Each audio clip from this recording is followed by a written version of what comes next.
Assalamualaikum warahmatullahi wabarakatuh. Innal hamdalillah nahmaduhu wa nasta'inuhu wa nastaghfiruh. Na'udzu billahi min shururi anfusina min sayyiati a'malina. May yahdihillahu fala mudilla lahu wa may yudlil fala hadiya lahu. Asyhadu an la ilaha illallah wahdahu la syarika lahu. وأشهد أن سيدنا محمدا عبده ورسوله.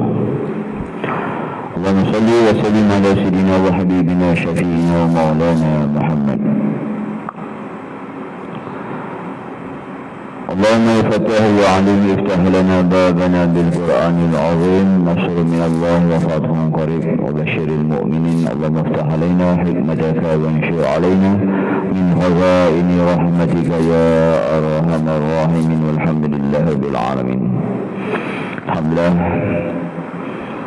bersyukur kita semua kepada Allah Subhanahu Wa Taala atas limpahan taufik hidayah inayah Allah Subhanahu Wa Taala.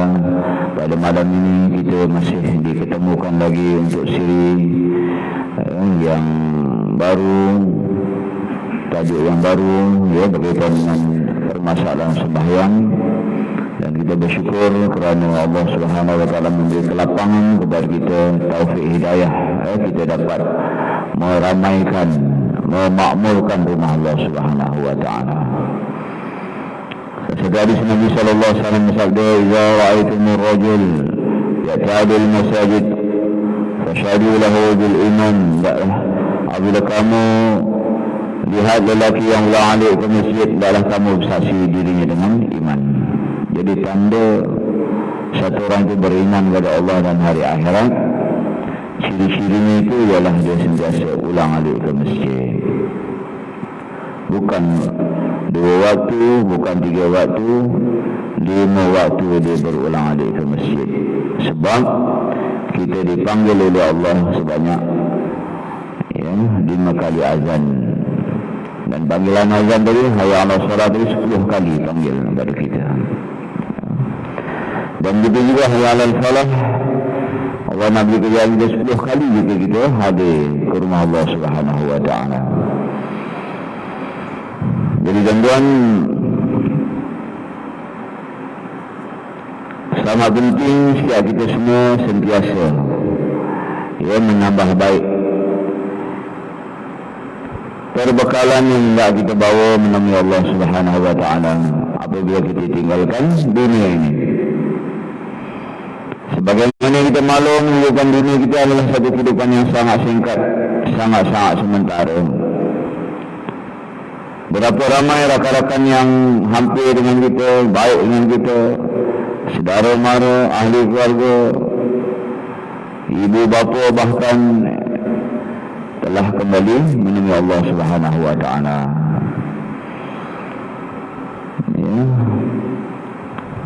Yang dahulunya kita panggil dia dengan berbagai-bagai gelaran, sekarang kita panggil dengan almarhum atau dengan arwah. Begitulah suatu masa nanti kita ni pun akan bakal menjadi arwah. Maka sebab itu tuan-tuan dan puan-puan, sebelum kita balik ke sana, hendaklah setiap kita semua benar-benar membuat persiapan yang bersungguh-sungguh untuk ikut alam yang baqa yang kekal itu. Kalaulah tuan-tuan nak membuat satu perjalanan yang jauh dalam dunia ini pun, tuan-tuan tidak akan berlebih kurang. Nak pergi umrah, tuan-tuan dia akan berlebih kurang. Bawa duit lebih kurang, pakaian lebih kurang, persiapan lebih tidak.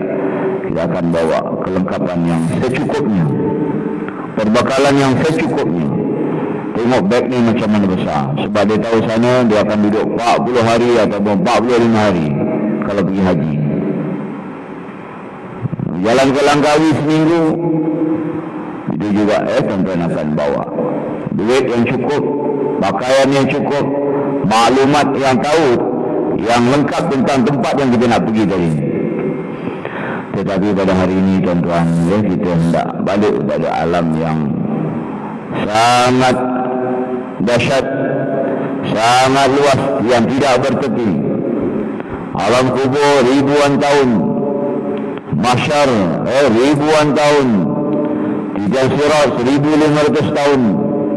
Syurga, insyaAllah kita semua bakal ahli syurga insyaAllah. Ya, yang minta berlindung kita masuk di neraka Allah Subhanahu Wa Taala. Maka kita kena mendalami tempat-tempat yang kita akan pergi. Kubur macam mana keadaan di sana? Adakah kubur tu kita nak pergi sana tu tengok tanam, ingat baring terus macam tu tidur sampai hari kiamat?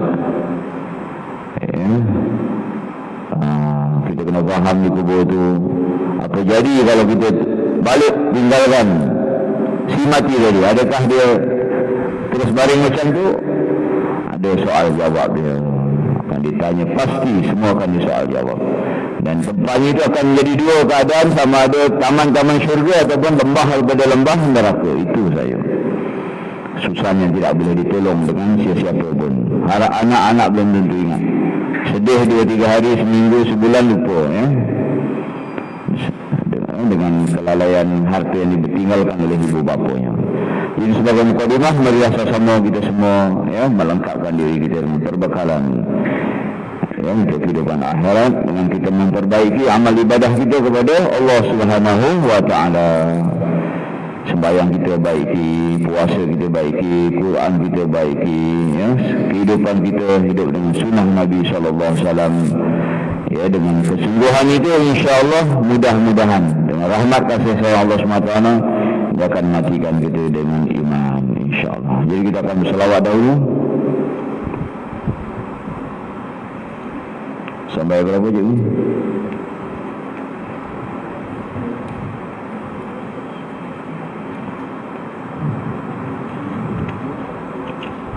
Ada yang jarak 200 221 201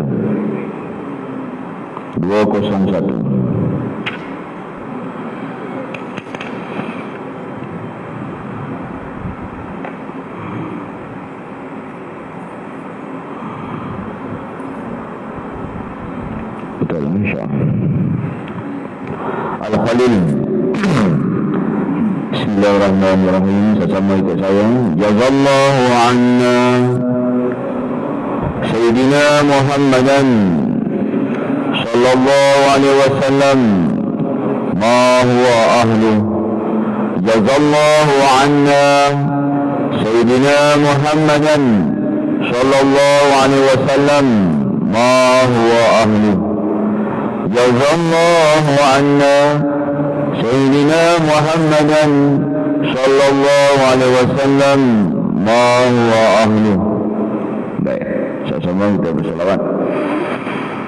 Allahumma salli wa sallim ala Sayyidina Al-Khalil sallallahu alaihi wa ala alihi wa ashabihi wa baraka wa sallam. Allahumma salli wa sallim ala Sayyidina Khalil Rahman sallallahu alaihi wa ala alihi wa ashabihi wa baraka wa sallam. Allahumma salli wa sallim ala Sayyidina Khalilillah sallallahu alaihi wa ala alihi wa ashabihi wa baraka wa sallam. Allahumma salli wa sallim ala Sayyidina khairil anbiya sallallahu alaihi wa ala nabiyyina wa ala alihi wa ashabihi wa baraka wa sallam. اللهم صل وسلم على سيدنا خير البرية صلى الله عليه وعلى آله وأصحابه وبارك وسلم. اللهم صل وسلم على سيدنا خير خلق الله صلى الله عليه وعلى آله وأصحابه وبارك وسلم. اللهم صل وسلم على سيدنا خاتم الأمم صلى الله عليه وعلى آله وأصحابه وبارك وسلم. اللهم صل وسلم على سيدنا خير العالمين القرى صلى الله عليه وعلى آله وأصحابه وبارك وسلم. اللهم صل وسلم على سيدنا خير الناس صلى الله عليه وعلى آله وأصحابه وبارك وسلم. اللهم صل وسلم على سيدنا خير النبيين صلى الله عليه وعلى نبينا وعلى آله وأصحابه sallallahu alaihi wasallam. Baik, cukup.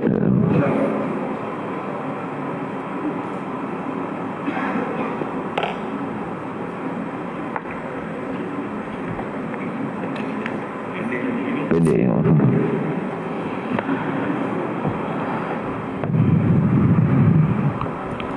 Malam ni insyaAllah kita akan sambung tajuk yang sebulan yang lalu, iaitu sunat-sunat hai'ah. Jadi tuan-tuan dan puan-puan yang dimuliakan Allah Subhanahu wa ta'ala, setiap kita semua mesti ada perasaan, mesti merasa bahawa solat kita itu banyak kekurangan yang kita perlu usahakan untuk kita baiki dari masa ke semasa.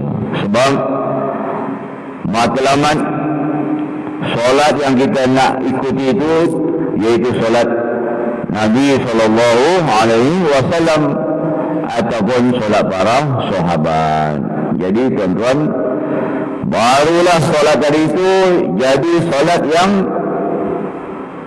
menarik rahmat, solat yang dapat menyelesaikan masalah dunia alam akhirat, ya, solat yang dapat mencegah fahsyak dan juga munkar. Kalau kita hari ini masih solat, rajin solat, tetapi dalam masa sama kemungkaran itu kita belum masa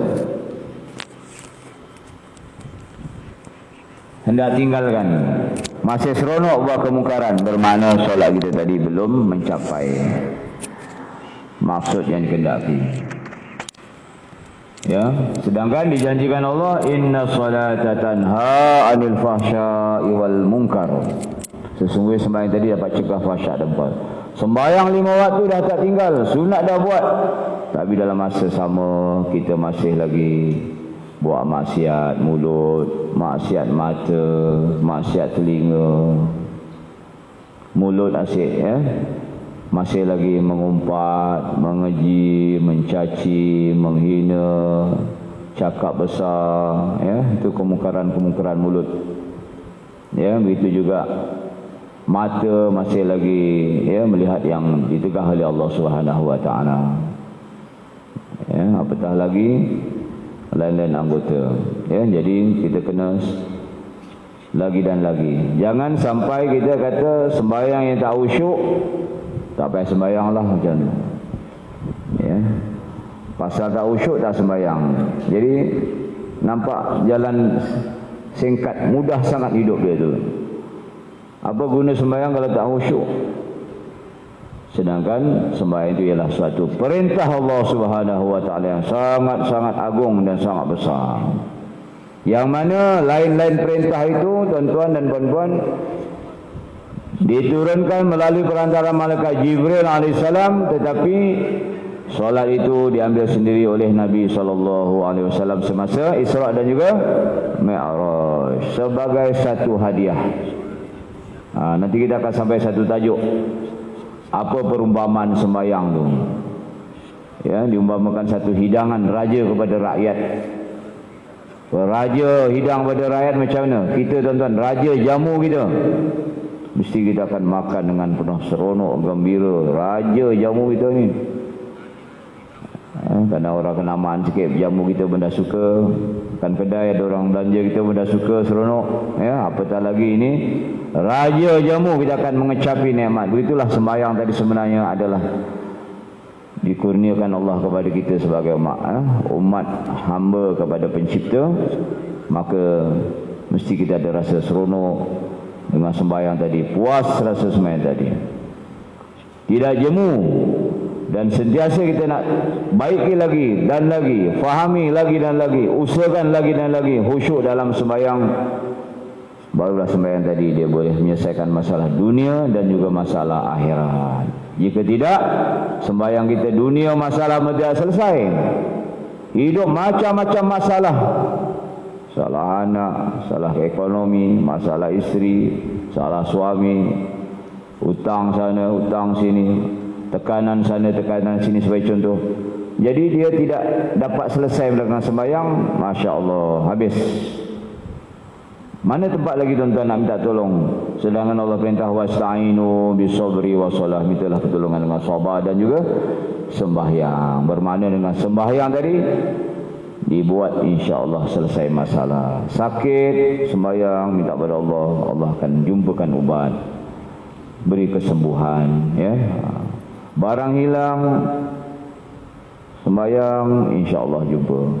Baru ni ada satu tempat saya mengajar tu, dia punya kedai koperasi kena curi. Banyak juga hilang barang. 7,000 lebih kurang barang. Duit tunai dapat. Barang-barang lagi dicuri. Tanya saya, macam mana Ustaz nak boleh baca Yasin Majid? Buatlah kata. Supaya Allah Taala lembutkan hati orang tu. Allah bagi petunjuk. Kurang-kurangnya biar badan dia panas lagi dia tak pulangan. Tak jumpa minta maaf, ya. Betul, alhamdulillah tak sampai seminggu dapat, ya, orang tadi. 3 malam je sembahyang hajat baca Yasin. Sebab menangkan banyak duit koperasi kan, yang pencarum-mencarum tadi, ya, di kawasan kita juga, alhamdulillah. Baik, pada malam ini insya-Allah kita akan pergi kepada tajuk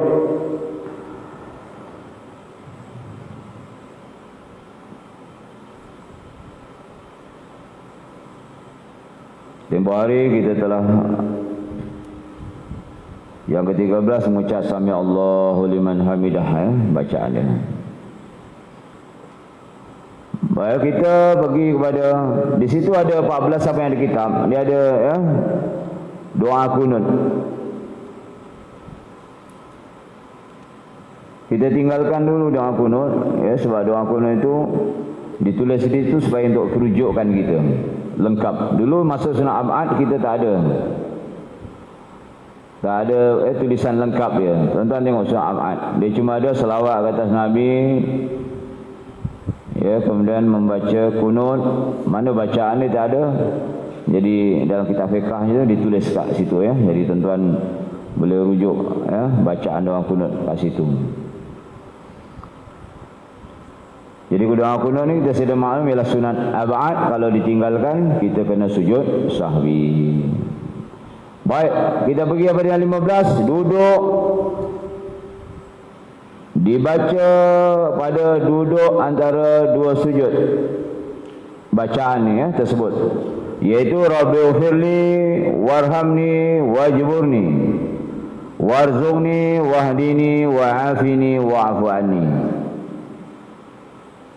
Ini tuan-tuan dah biasa baca, ya, masa duduk antara 2 sujud. Rabbighfirli warhamni wajburni. Situ dia tak ada sebut warfa'ni, warzuqni wahdini wa'afini wa'fu anni. Begitulah kalau antara kitab-kitab fiqh ni kadang-kadang ada sikit beza, ya. Tapi semua boleh dibaca. Kalau tuan-tuan nak tambahnya warfa'ni. Rabbighfirli, mana ampunilah daku. Tuhanku ampunilah aku. Warhamni, kasihanilah daku. Wajburni, perbaikilah daku. Ataupun dalam masa yang lain, cukupkanlah aku. Warfa'ni, tak tulis itu, ya, warfa'ni, angkatlah darjatku. Warzuqni, kurniakanlah daku rezeki. Wahdini, tunjukkanlah daku, berilah hidayah padaku. Wa'afini, afiatkanlah daku. Wa'fu anni, dan maafkanlah daku. Jadi tuan-tuan, sebab itu sembahyang itu dalam masa lain ialah doa. Maksud sembahyang itu ialah doa. Sebab dalam sembahyang tadi penuh dengan doa yang Allah telah tulis untuk kita baca dan amalkan. Apa doa yang paling wajib kita baca? Kalau tak baca tak sah dalam sembahyang, iaitu doa hidayah dalam sembahyang, dalam Fatihah. Ihdinas siratal mustaqim, tunjukkanlah kami, ya Allah, jalan yang lurus. Wajib kita baca dalam rukun Fatihah, ya. Sebab tu Fatihah ni kita ulang-ulang lagi baca, tuan-tuan. Rukun qauli, semua orang kena baca berbunyi. Walaupun kadang dah belajar dah jauh, yang dulu kita lupa, ya, iaitu rukun-rukun qauli kita tak baca, kita masih senyap, ataupun kita qomat kamit. maka solat kita batal, tidak sah.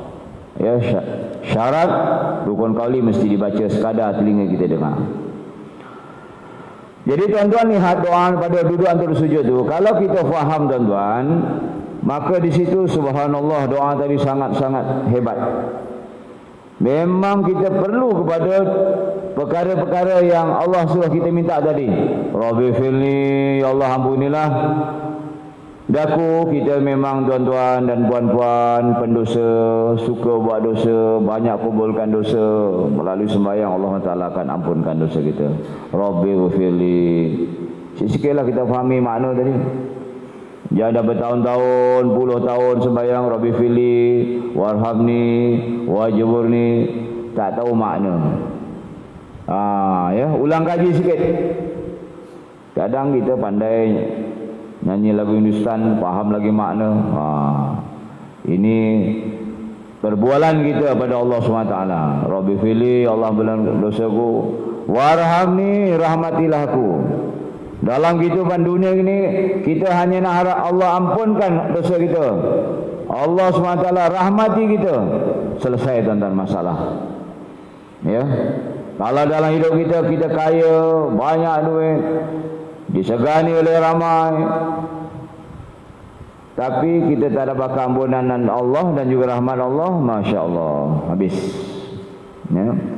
Wajburni, apa makna wajburni? Cukupkanlah aku, ataupun perbaikilah daku. Dalam diri kita ni tuan-tuan, macam-macam kekurangan. Janganlah kita rasa sombong. Betul tak tuan-tuan dan puan? Kita ni nampak macam sempurna lengkap, tapi sebaliknya hanya Allah mengetahui kekurangan-kekurangan dalam diri kita masing-masing. Tak usah kita sembang, ya, kita hebat. Nampak macam elok, tapi di belakang ada perkara-perkara yang kadang tersembunyi. Kita buat maksiat Allah Subhanahu Taala. Kita semua tuan-tuan mesti ada cacat cela, dikatakan manusia tadi. Ya. Jadi kita minta Allah baiki diri kita. Kekurangan kita, mungkin kita mengaji tak dapat susahnya, banyaknya kurangnya kepada Al-Quran.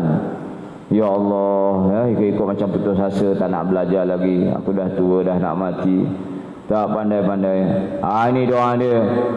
Ya, wajburni, perbaikilah daku ya Allah, baiki akhlak kita, baiki ilmu dalam diri kita, ya.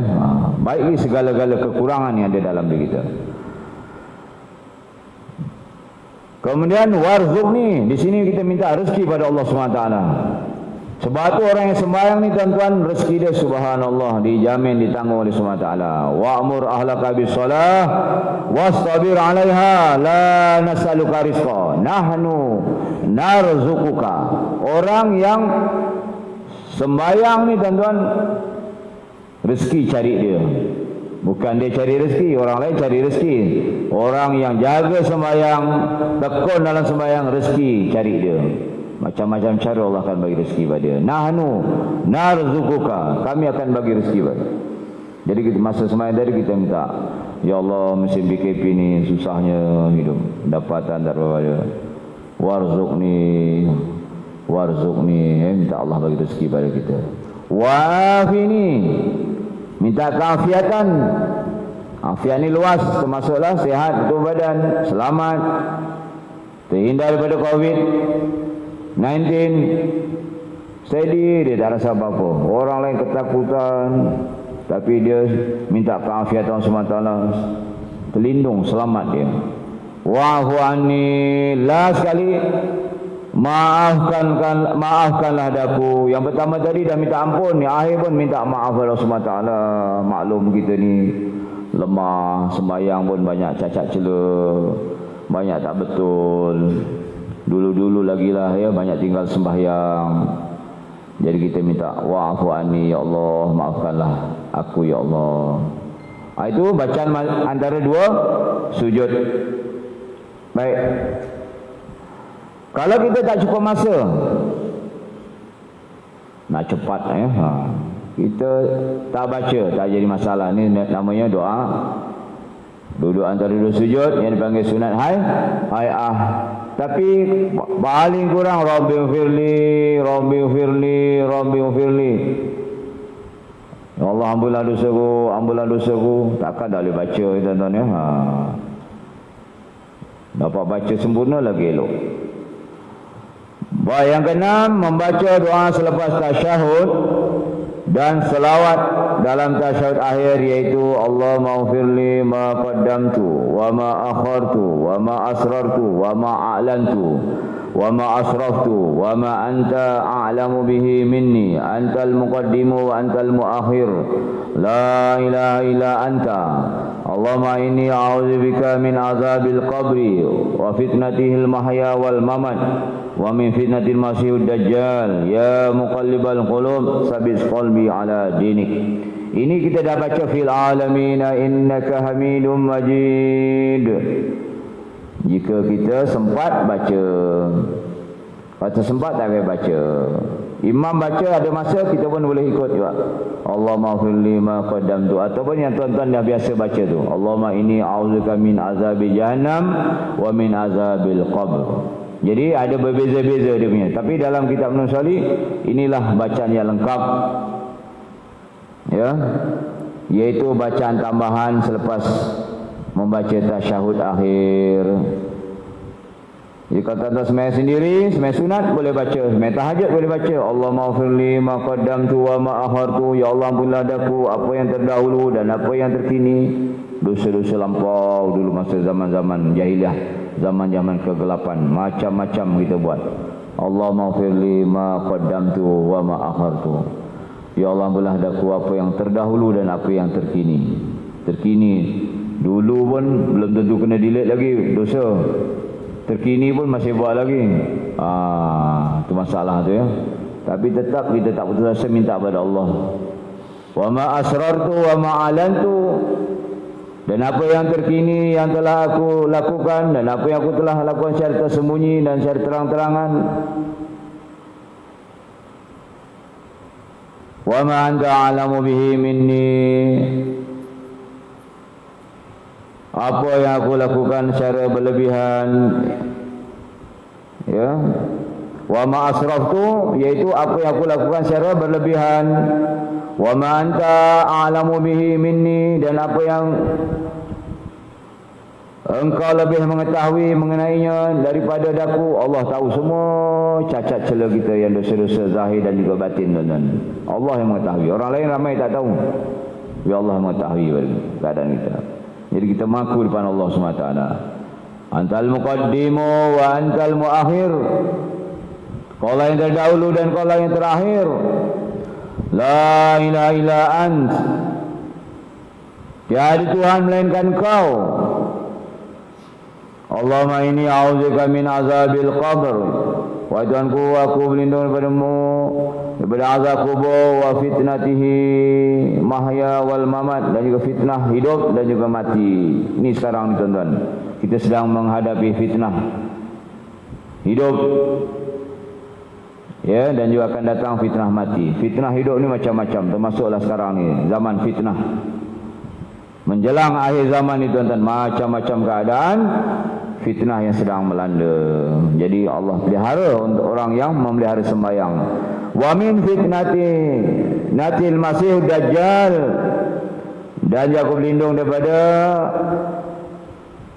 cobaan dajjal pembohong. Ya muqallibal qulub sabis qalbi ala dini, wahai Tuhan yang membalikkan segala hati, tetapkanlah hatiku terhadap agamamu. Jadi kalau dah sembahyang kita minta Allah janganlah balikkan hati kita supaya tetap dalam agama Allah Subhanahu wa taala. Terus istiqomah taat, terus taat sampai mati.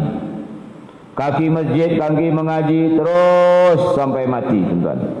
Kita minta Allah sabit qalbi ala dinik, jangan berbolak-balik. Dulu kaki masjid hilang tak tahu, lama kaki masjid tak tahu hilang mana. Oh sibuk jaga cucu, oh sibuk hilang mana, dapat kerja, kerja jaga malam, tak malam ada yang jaga kat sini ya. Tapi jaga ni peluang bagus ya. Kalau siapa jadi jaga ni dia boleh beramal maksimalnya. Jaga malam dia boleh tahajud kat pondok, jaga tu, mengaji 1 juzuk. Ya, ada kawan saya bomba, pesara bomba. Dia qada semai-semai dia masa kerja tu. Dia mengunci jam tu berapa jam sekali je, lepas tu free. Dia mengaji, qada, sembahyang, malam tahajud. Wah, peluang dia beramal ibadah. Tapi kalau tak ada iman, lemah iman, makan Maggi, makan biskut, merokok, lelap, ya habis masa macam tu. Esok balik rumah siang tidur pula, tidur sampai tengah hari. Habis masa, baki-baki hidup macam tu pula. Itu kerja tambahan tu, dah pencen. Dulu dah kerja dah 30 tahun kerja, jaga ni kerja sambilan, dah sibuk juga, dah dapat amal ibadat juga, dah dapat pergi masjid. Jadi kalau yang terbaik tuan-tuan, cukup-cukup lah, ya tak? Kalau pencen tu kita fokus pada kehidupan akhirat, itu yang paling baik lah. Dunia ni cari tak akan cukup tuan-tuan, ya, tak akan cukup. Bahawa yang ke-17, duduk tawaruk pada tasyahud akhir, iaitu duduk atas 2 punggung dan keluarkan kaki kiri di bawah betis kanan. Jadi masa kita duduk tahiyat akhir ataupun tasyahud akhir, duduk yang afdal, yang dapat sunat hay'ah, diberi pahala, ya, pahala sunat hay'ah, iaitu duduk dipanggil duduk tawaruk. Apa dia tuan-tuan? Duduk tawaruk. Tuan-tuan duduk punggung atas lantai, kaki tegak dan kaki kiri keluarkan. Saya ingat bagi contohlah seorang Bilal Wan tunjukkan. Alhamdulillah. Hadap sana lah, tak nampak. Itu Imam Zul dia nampak. Hadap sana. Betul. Kaki tegakkan ya. Kalau dia sehat, jari-jari dia tegakkan macam tu. Tangan cantik ya. Ini panggil apa tuan-tuan? Duduk tawaruk. Sunat hay'ah duduk macam ni. Jangan tuan-tuan kata duduk ni wajib, tinggal ni batal. Sebab nanti tuan-tuan akan ada orang duduk macam tu. Tahiyat akhir. Boleh tak? Boleh, sebab namanya pun sunat hay'ah saja yang duduk tawaruk tadi. Ini sekali jalanlah. Ni apa duduk namanya tuan-tuan? Duduk iftirash. Iaitu tuan-tuan duduk di tapak kaki kiri, kaki kanan ditegakkan. Itu duduk iftirash. Dan jari mesti ditegakkan. Ini nama duduk iftirash. Ya. Iaitu duduk pada tasyahud awal dan duduk antara 2 sujud. Ini duduk yang afdal.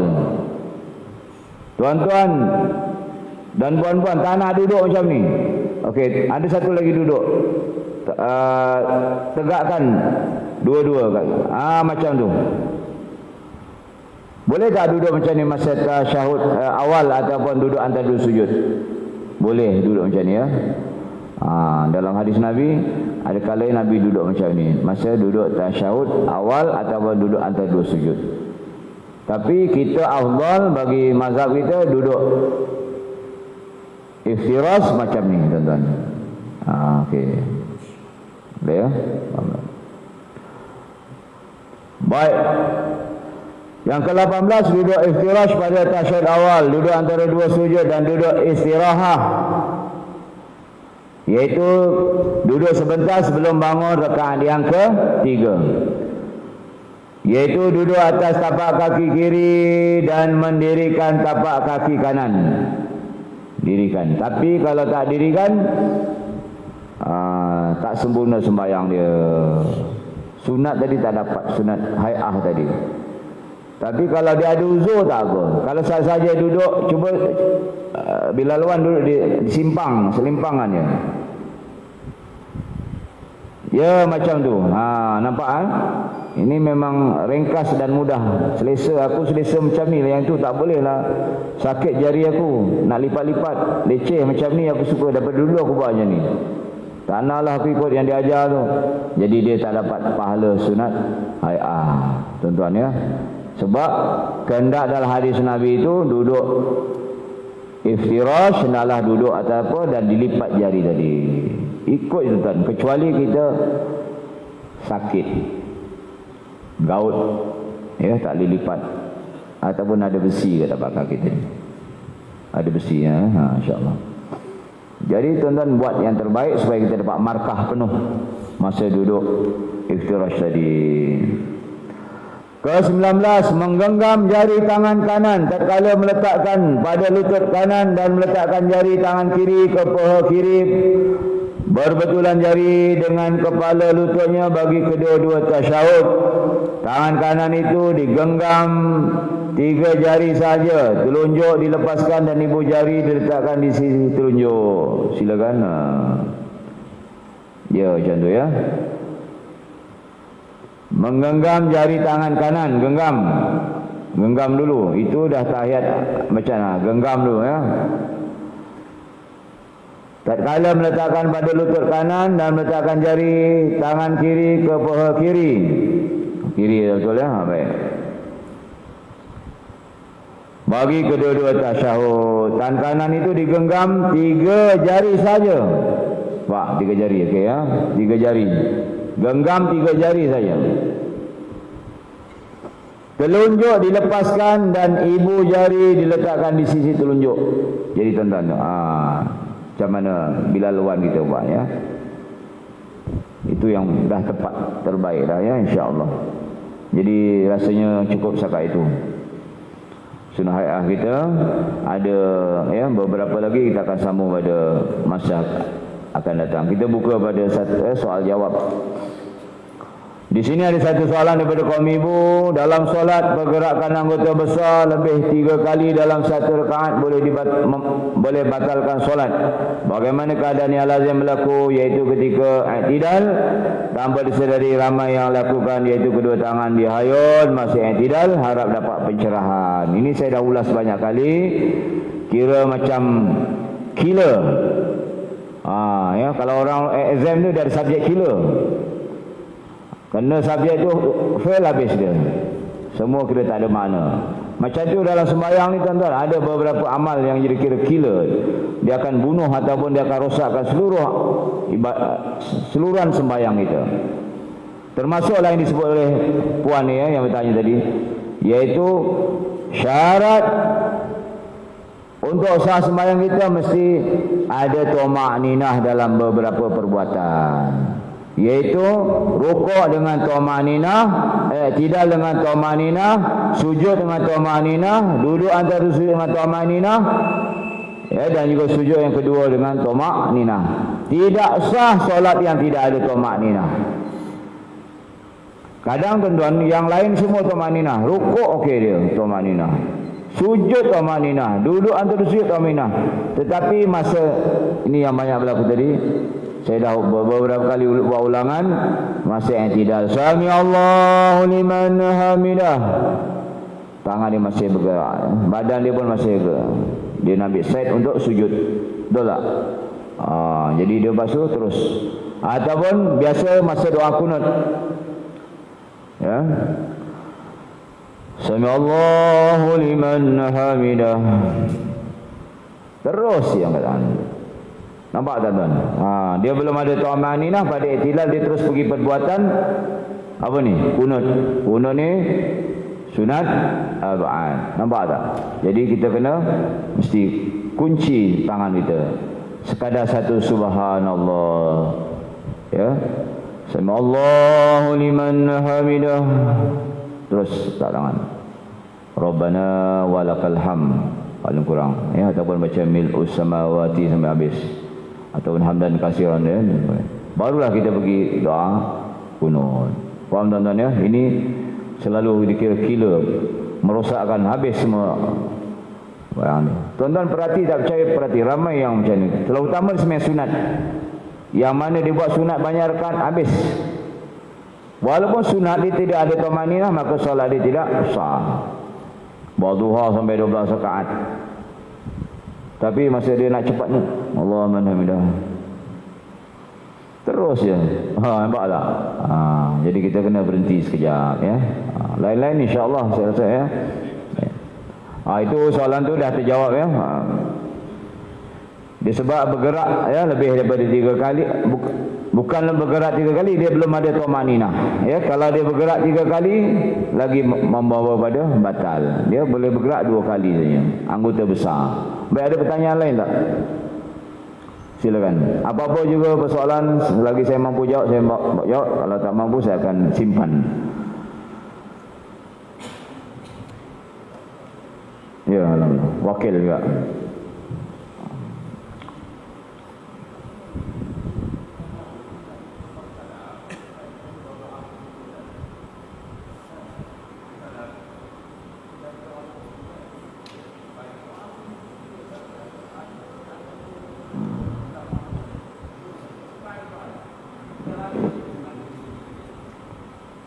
Jadi doa ni yang dibaca tu ialah doa yang Nabi baca aja.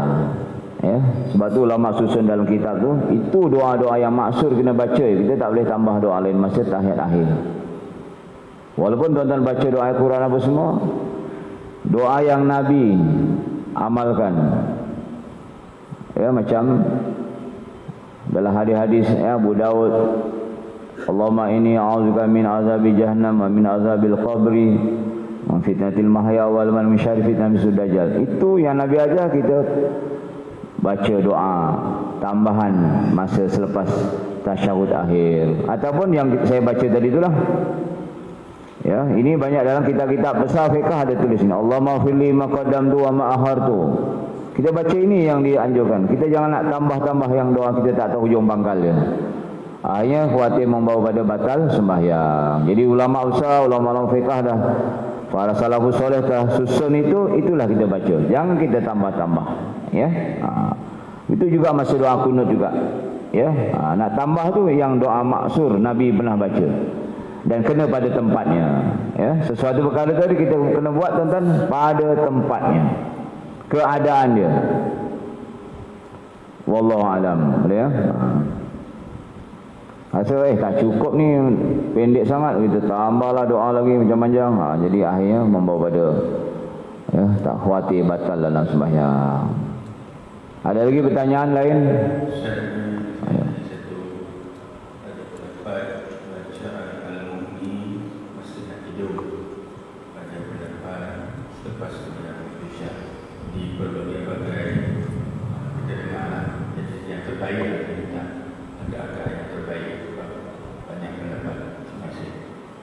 Minum dulu ya.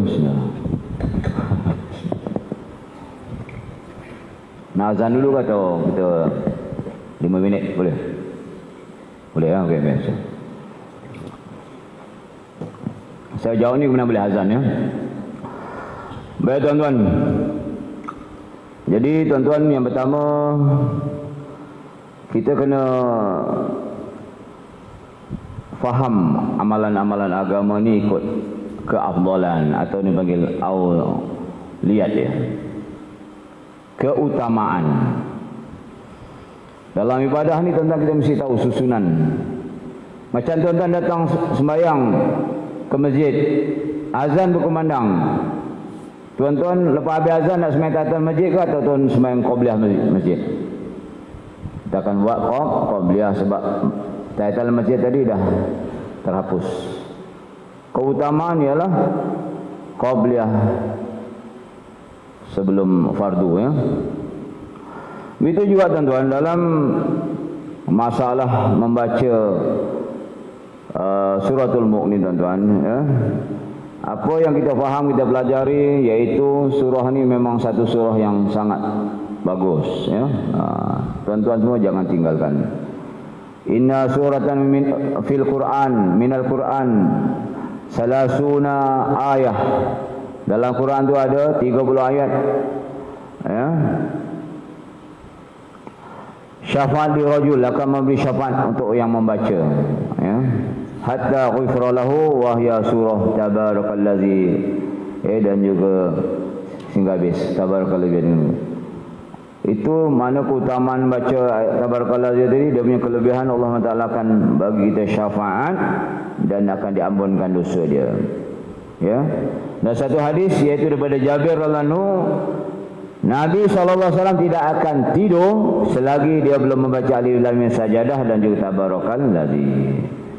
Jadi daripada hadis-hadis yang kita lihat, tengok tu ya, keafdalan membaca ni sebelum tidur.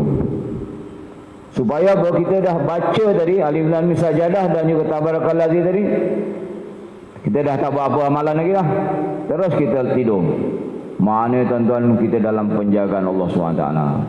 Kalau tuan-tuan baca awal, boleh juga, itu pun boleh baca awal. Tidak kata haram atau berdosa. Daripada langsung tak baca. Itu ya. Tuan-tuan tak baca. Itu yang baca tadi lebih baik daripada yang tak baca. Tapi kalau tuan-tuan dah baca ni, lepas tu kita pergi kedai mamak lepak 2 jam. Balik kan tengok cerita Hindustan pula. Barulah kita tidur. Jadi habis dia keberkatan surah tadi.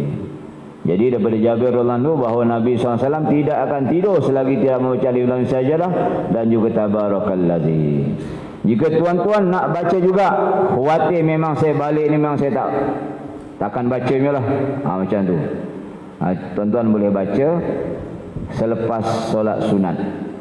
Sebab selepas tuan-tuan sembahyang fardu, tuntutan dalam hari-hari Nabi suruh kita berzikir dan juga berdoa. Kemudian yang paling afdal selepas fardu tadi ialah solat ba'diyah isyak, paling kurang 2 rakaat, ataupun tuan-tuan tambah dengan witir 1 ataupun 3 rakaat. Lepas tu tuan-tuan baca silakan. Sebab khawatir kalau aku tak baca ni, memang malam aku tak baca lah, tak apalah, kita baca ramai-ramai, niat belajar, baiki bacaan. Itu sepatutnya tuan-tuan ya. Kalau tuan-tuan baca lepas doa saja tuan-tuan baca, wallahu alam lah, tuan-tuan tak tahulah ambilan tuan-tuan daripada mana. Kalau ada dia punya hadis apa semua, amalan-amalan orang-orang soleh di mana-mana masjid besar dalam dunia yang amalan ni daripada dulu pernah buat, tuan-tuan bolehlah bagi tahu. Mudah-mudahan kita boleh jadikan amalan tersebut. Kalau betul benda tu satu amalan yang afdal, mana selepas doa kita baca surah itu, nescaya dah daripada dulu datuk nenek kita dah ajar. Lepas isyak je kita akan baca. Lepas isyak baca. Jadi tuan-tuan, satu alternatif kalau daripada tak membaca langsung, jika nak baca juga tuan-tuan buatlah solat sunat dulu. Banyak masjid-masjid yang macam tu. Lepas sembahyang fardu dia akan sembahyang sunat. Yang utama ba'diyah isyak 2 rakaat. Tuan-tuan, dia punya ganjaran Allah akan selepas isyak 2 rakaat, 12 rakaat. Tuan-tuan istiqamah solat ini, tuan-tuan akan dibina mahligai dalam syurga. Itu keutamaan. Jadi amalan membaca tabarakalladzi ini yang afdal, iaitu kita sebelum tidur ya. Dan amalan itu ialah amalan infradiyah. Kita bagi galakkan persendirian baca. Galakkan baca. Kita boleh untuk peringkat mula ni mengaji lepas pada isyak ni baca ramai betulkan. Lepas tu kita membawa sebelum tidur kita mengaji 2 surah tersebut insya-Allah tuan-tuan ya. Sebab Khalid bin Ma'dan, satu sahabat berjumpa Nabi, mengadukan satu rombongan sahabat jalan ke satu padang pasir, tiba-tiba ada dengar orang mengaji. Gelap-gelap tu. Rupanya ada kubur. Bawa pada Nabi SAW. Nabi SAW beritahu bahawa dia amalan istiqamah dia membaca alif lam mim sajadah. Dan juga tabarakalladzi masih hidup. Surah lain dia tak baca langsung. Itu saja semasa hidup dia. Maka surah tadi mengembang macam burung, jaga dia daripada azab Allah Subhanahu Wa Taala sehingga hari kiamat. Itulah tuan-tuan kelebihan besarnya surah Tabarakalladzi. Itu hanyalah penjelasan daripada saya.